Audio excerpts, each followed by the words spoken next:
کچھ رشتے اللہ تعالیٰ خود ختم کرواتا ہے تاکہ ہماری زندگی خراب نہ ہو سکے۔ بے شک وہ جو کرتا ہے بہتر کرتا ہے۔ کسی کی بیٹی کو جب اپنے گھر لے آئیں تو یاد رکھیں کہ شادی کر کے ہی لائے ہیں، خرید کر نہیں کہ جیسا مرضی سلوک کیا جائے وہ آپ کے اچھے سلوک اور عزت کی حقدار ہوتی ہے۔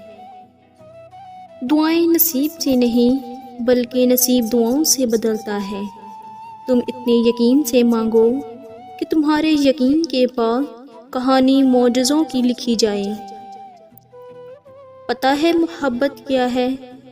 وہ سارا دن ہمارے گناہ دیکھتا رہتا ہے اور صبح اپنے ہی فرشتوں کے ہاتھوں ہمارا رزق بھیجتا ہے۔ بے شک وہی اللہ ہے۔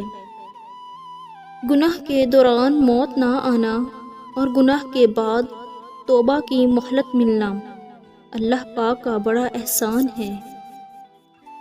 اس پر یقین اتنا مضبوط کر لو کہ آج نہیں تو کل، کل نہیں تو پرسوں وہ ان دعاؤں پر بھی کن کہہ دے گا جو ناممکن نظر آتی ہیں۔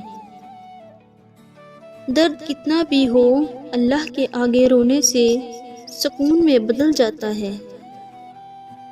قرآن پاک پتھر دلوں کو موم کرتا ہے، ٹوٹے دلوں کو جوڑتا ہے اور بیمار دل کی شفا ہے۔ جب دعا کرتے وقت تمہاری آنکھوں سے آنسو آنے لگے تو سمجھ جانا تمہاری دعا بارگاہ الہی میں قبول ہو چکی ہے۔ اپنے بہترین وقت کو نماز کے لیے وقف کر لو کیونکہ تمہارے سب کام تمہاری نماز کے بعد قبول ہوں گے۔ اللہ آزماتا ہے اپنے پسندیدہ بندے کو اس چیز سے جو اسے بہت پیاری ہوتی ہے تاکہ اس چیز کی طلب انسان کو اپنے رب سے ملوا دے اور وہ اسی سے امید رکھے۔